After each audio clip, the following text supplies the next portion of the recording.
We know from the work of Drs. Ornishe and Essylsteina that switching to a plant-based diet can reverse heart disease, open up arteries, in some cases without drugs, without surgery. But because our first symptom of heart disease may be our last, sudden cardiac death, it's best not to wait until atherosclerosis progresses that far.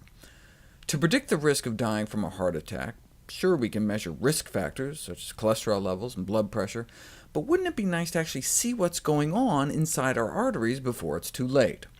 Well, our imaging technologies are so good now that we can, but the required dose of radiation delivered to the chest is so high that a young woman getting just a single scan, for example, may increase her lifetime risk of breast cancer and lung cancer by between around 1 and 4%. Our carotid arteries, though, which connect our heart to our brain, come close enough to the surface in our necks that we can visualize the arterial wall using harmless sound waves with ultrasound. OK, so how do the arteries of those eating plant-based diets compare to those eating the standard American diet? Researchers found some vegans and found out. Here's the standard American diet group.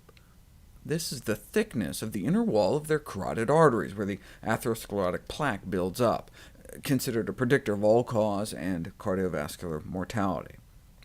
That same inner layer was significantly slimmer in vegans, but so were the vegans themselves. Those eating the standard American diet were on average overweight, with a BMI over 26, while the vegans were a trim 21. That's 36 pounds lighter on average.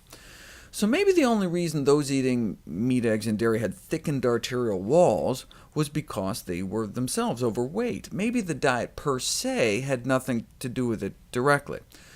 To solve the riddle, one would have to find a group still eating the standard American diet, but as slim as a vegan. To find a group that fit and trim in our society, they had to use long-distance endurance athletes, who ate the same crappy American diet, but ran an average of 48 miles per week for 21 years. You run almost 2 marathons a week for 20 years, you can be as slim as a vegan no matter what you eat. So where did they fall on the graph?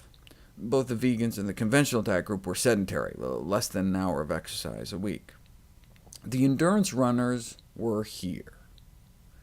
So it appears if you run an average of about 1,000 miles a year, you can rival some couch potato vegans.